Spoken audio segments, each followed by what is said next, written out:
gaarsiinta dadkii bari abaartu ka soo rartay oo labadii wiig ee u dambeysay bay runtii ka socotay deegaankan gobolka Gabiley degmooyinkiisa kala duwan maanta waxaanu halkan goobjoog u nahay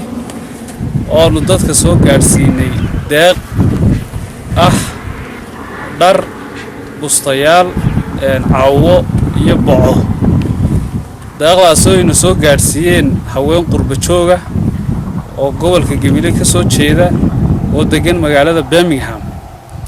runtii dadka halka degani waxay dareenkooda la soo wadaageen dadkooga walaalahooda jilicsan ee gobolkoogii runtii wax soo mooday ee dhibaatada runtii ku hayso ila la qaybsadaan duruufta nololeed waa dad soo hayaamay oo dhulkoogii ka yimi qof dani dhulkiisii ka keentayna waynu dareemi karana duruufaha haysta hadday tahay deganaanshiyo iyo hadday tahay waxa weeye baahida calaf ee runtii halka keentayba aad iyo aad baan runtii dumarka reer Gabiley magaalada Birmingham ugu ducaynayna inuu Ilaahay ka abaal mariyo oo halkay ka soo saareen wax ka khayr badan uu Ilaahay ugu bedelo waxaan leenahay Ilaahay cimriga iyo caruurta iyo caafimaadka ha idin barakeeyo waxa muujiseen dareenka walaaltinimo ee dadkiina runtii u leedihiin ee inaga dhaxeeya ee maanta Soomaaliland oo dhan ka socda runtii waa waxyaalaha aynu dadka reer Soomaaliland ay aad iyo aad ugu amaanan yihiin maanta abaar culus baa bari ka dhacday intii bari ka iman kari weydana bari baa loogu gurmanayay intii bari ka soo hayaantay itaal galbeedkeena galbeed baa runtii dadkii u kaceen oo gudayo dibadba la barbar jooga idinkuna koobaad ka tihiin gobolka Gabiley qurba joogooga runtii soo xasuustay dadkooga aad baan idinku ducaynaa awalba waad ku tilmaanaydeen horumarka iyo ka qaybgalka wixii baylaha gobolka jira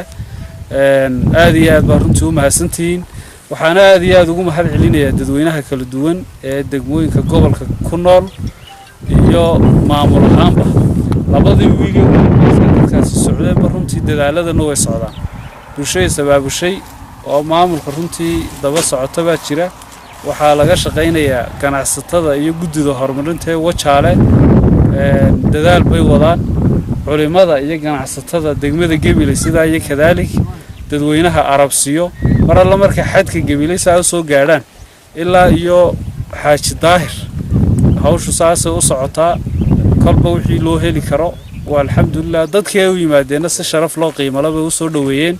maanta wax dhib oo haya ma jiro wuxuun baan Ilaahay ka rajaynaa inuu Ilaahay roobka iyo raxmadda inoo shubo oo inoo soo naxariisto gacantiisa inuu ku dharganaa waxaynu inoo istaranaa waxba runtii noqon maaya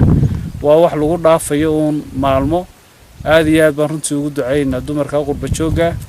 dadkana u ducaynana dadka soo dhaweeyay deegaankana runtii aad iyo aad baan ugu ducaynaa aad baa maasantay soo imika beerta aynu arkano kale waa beer qof reer Gabiley oo muwaadin oo beertay markay dul yimaadeen dadkii walaalahooda abaartu keentay sidaas xoolihii loogu sii daayay oo idinka arkaya arigiyo beertii iska dhex mushaaxaya oo runtii daaqaya waa sharaf iyo waxa weeye garansiin Ilaahay garansiiyay dadweynaha deegaanka reer Gabiley aad iyo aad baan ugu mahad celinaynaa Ilaahayna ha ka abaaliyo caruurta iyo dadka jileeda sanba runtii socda u baahan in runtii si gaar ah looga warhayo dhawaan insha Allah waxaan soo gaarsiin doonaa raashin adu 4 cisho kadib ilaa 125 qoys raashinkooda insha Allah dadkuna waxa weeye dadkaas sadaqada ku baxayso weeyaan waxa wax soo dirteen aad iyo aad baan ugu mahad celinaynaa waxaan maanta la joognaa dadkeenii abaaruhu ay soo barakiciyeen waxaanu aad iyo aad ugu mahadnaqaynaa haweenka reer Gabiley UK gaar ahaan Birmingham iyo oo uu soo dheereeyay dhamaan jaaliyadii reer Gabiley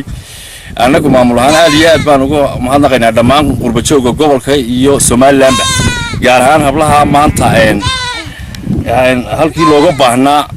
uu soo diray hadiyadaas iyo alaabta ay u baahan yihiin waxaan aad iyo aad ugu dardaaraynaa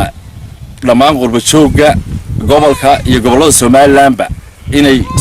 u soo gurmadaan dadkooda bustayaal xilliga dhaxanta lagu jira waa December iyo January baa lagu soo dhow